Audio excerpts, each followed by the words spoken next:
Hello everyone, this is Joshua Smith of Apollo's Artifacts. It is January of 2022. I have an immense amount of news to cover for you today, so without any delay I'm going to jump right in here to this horrific murder case of this lovely young lady.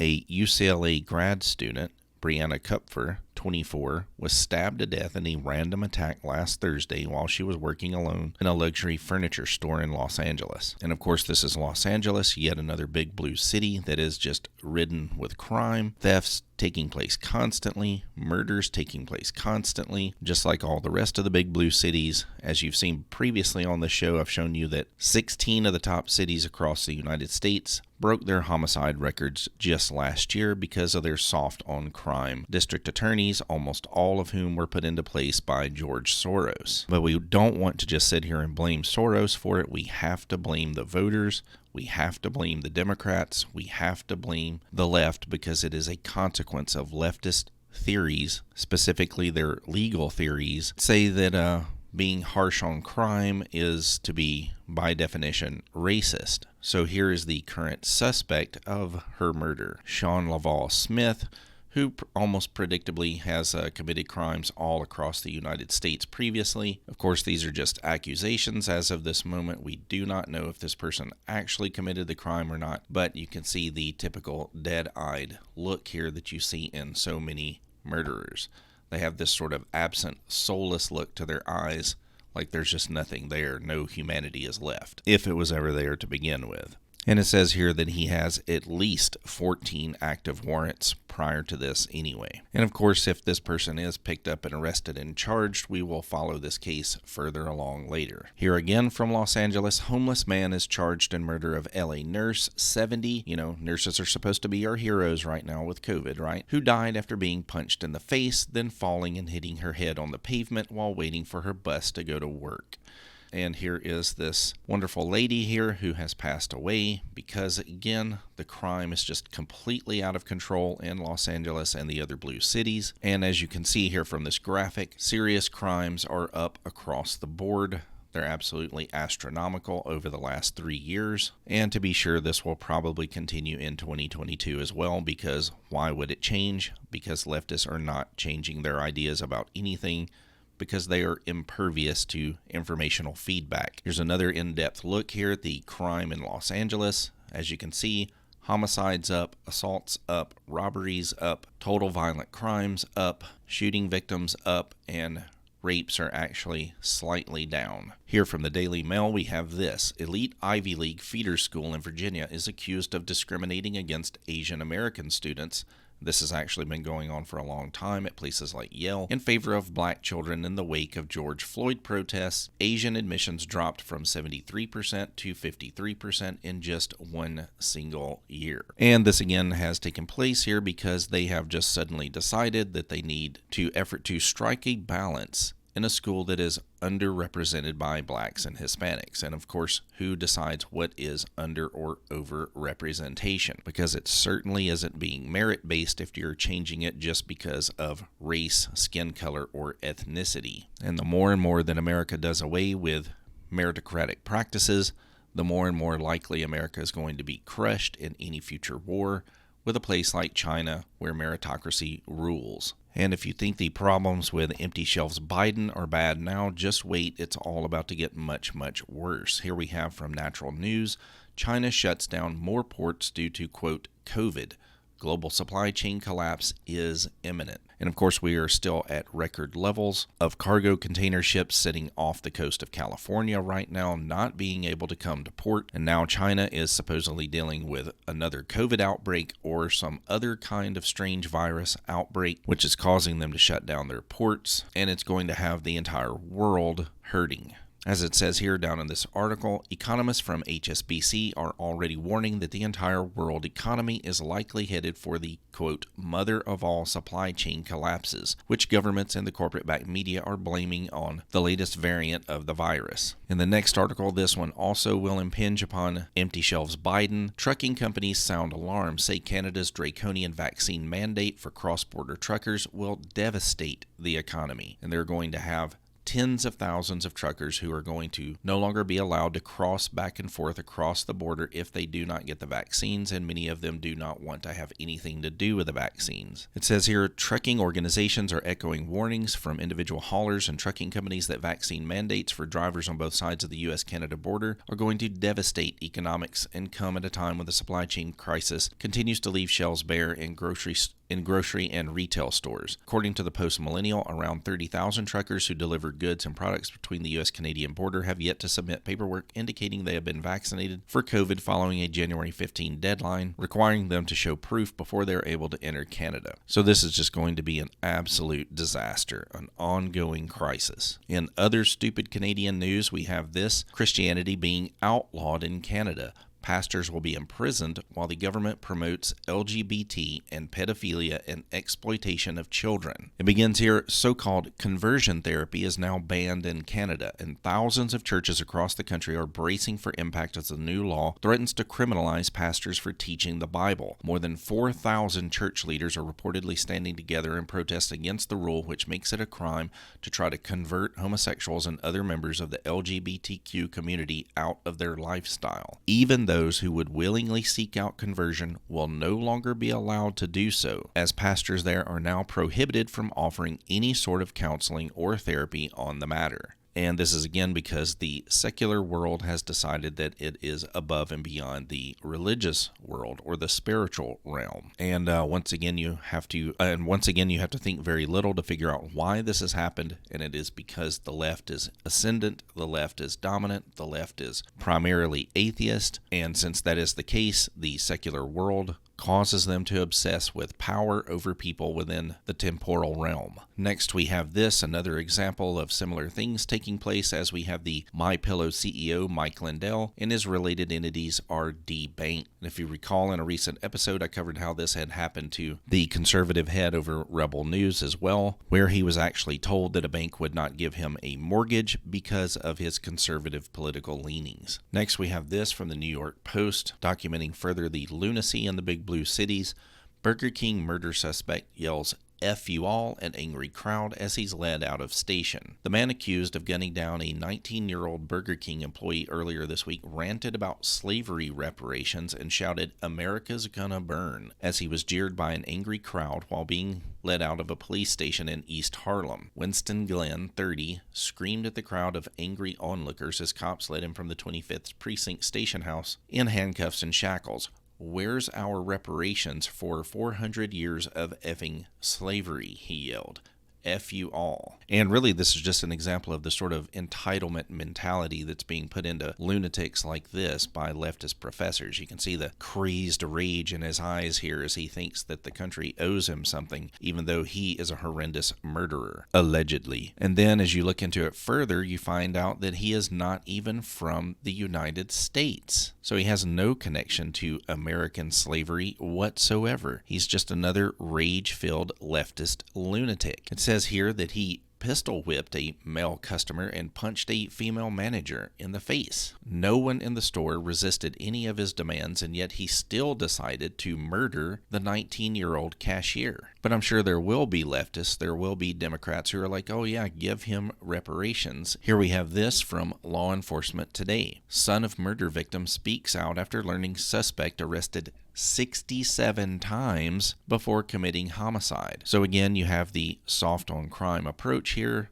Person commits crimes over and over and over and over, and nobody ever does a damned thing about it, leading up to the inevitable when they finally kill someone. This poor lady was stabbed to death in 2020. It says here the 80-year-old victim, Rosalie Cook, was walking to her car after buying birthday cards from a local Walgreens around 10 a.m. Well, I'm sure that was a racist action of her, wasn't it? Maybe this guy needs some reparations too. As she was in the parking lot walking towards her car, Randy Lewis shoved Cook to the ground and began stabbing her multiple times. As this lady points out here on Twitter, she said repeated crimes and no cash bail policies for criminals leave citizens more vulnerable. But this is what happens when you let leftism run rampant. Here we have this from the Post-Millennial.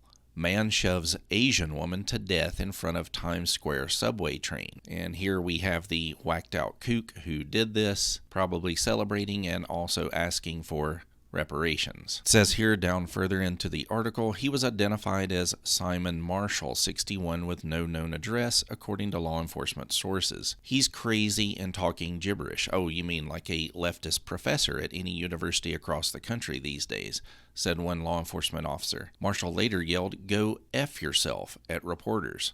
So that's similar behavior that we saw with the other murder suspect before this. But these sorts of things have just become standard fare in places like New York City and Chicago and Memphis and Los Angeles. As it says here further down, anti-Asian hate crimes have spiked across America during the COVID-19 pandemic. Now, the media always tries to imply to you that these are white people attacking Asians, but that, of course, is not the case. All you have to do is a little bit of research and you'll find out the source of these attacks, but I'm not allowed to say it. Here we have in the Daily Mail, girl 8 is killed in a drive-by shooting while petting a horse, which was also killed in the front yard of her Georgia home.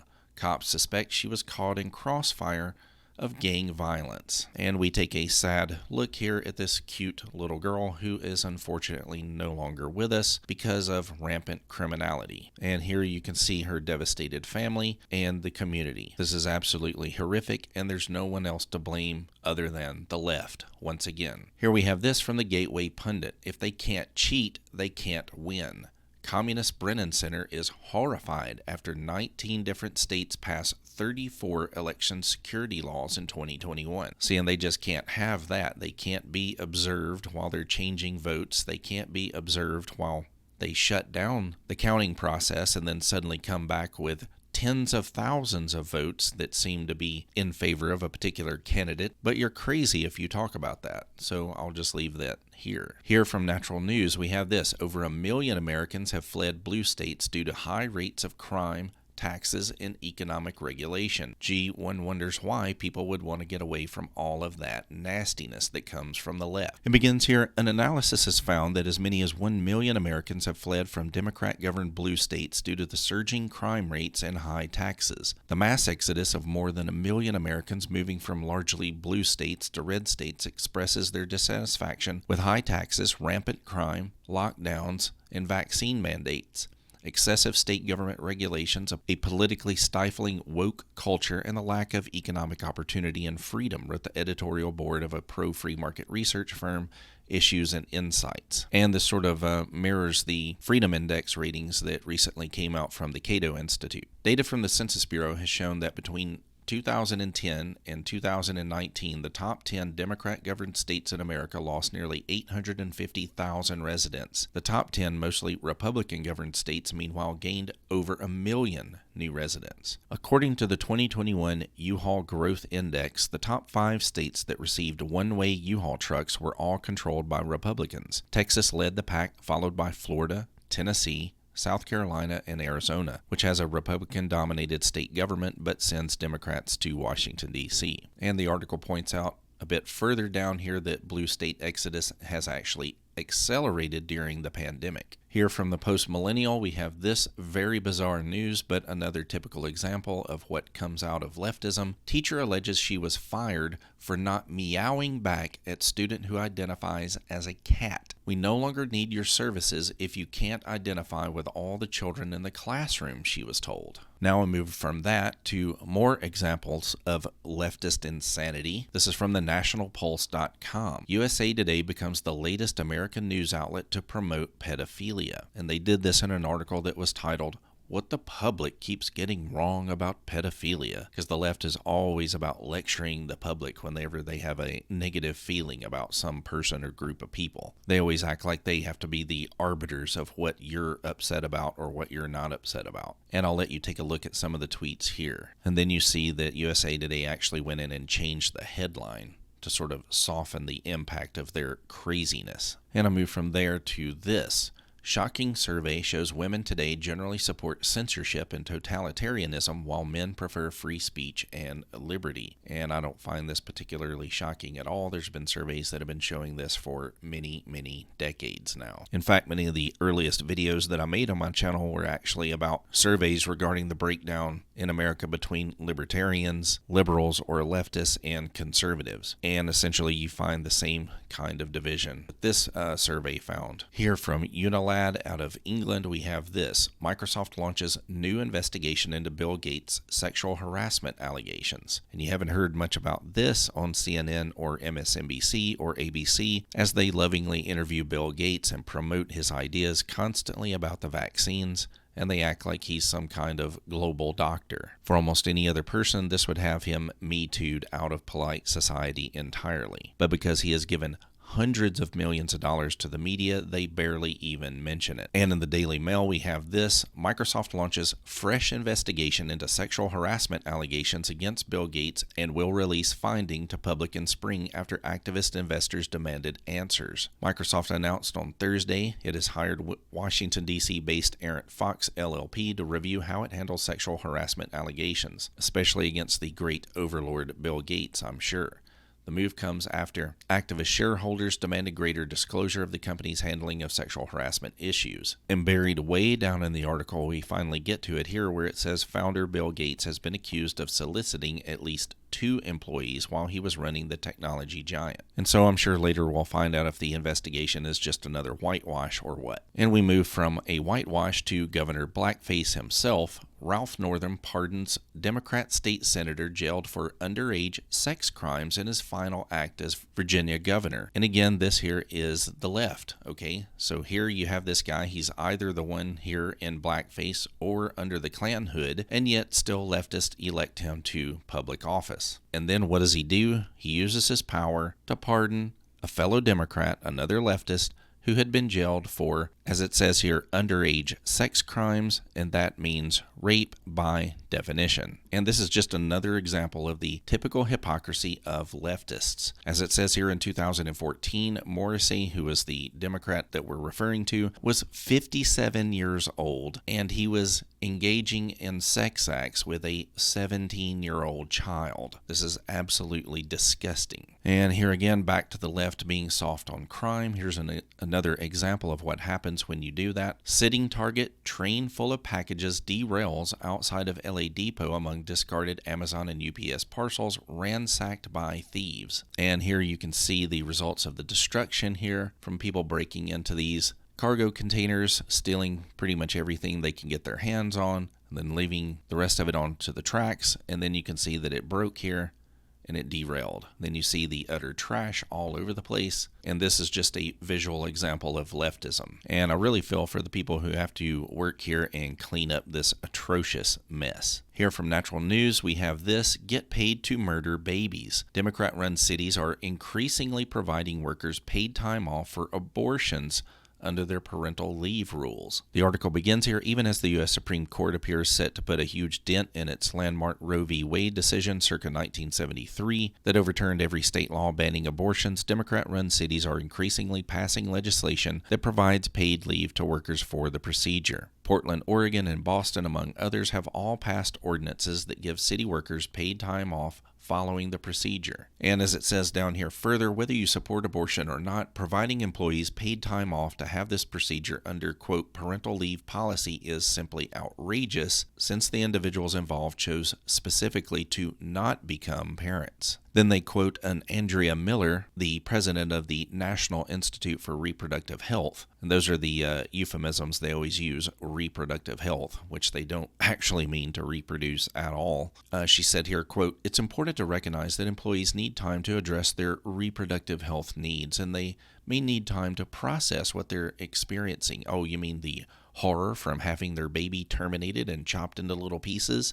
Yeah, I'd say so. She went on to label the policy, quote, a really important step forward in, I'm not going to say it, noting that it could help destigmatize abortion. And of course, that's what they always want to do. They want to destigmatize abortion. They want to destigmatize pedophilia. That's why they're always coming up with euphemisms and new terms like minor attracted persons, all this other nonsense. This is all leftism, and it is all insane. And that will conclude my episode for YouTube. For the next episode, which is going to focus on the coronavirus pandemic and the COVID vaccines, that will be exclusive to Rumble, Brighteon, and BitChute. And if you enjoyed this episode, please be sure to like, subscribe, and share, and follow me over on Rumble. Thank you.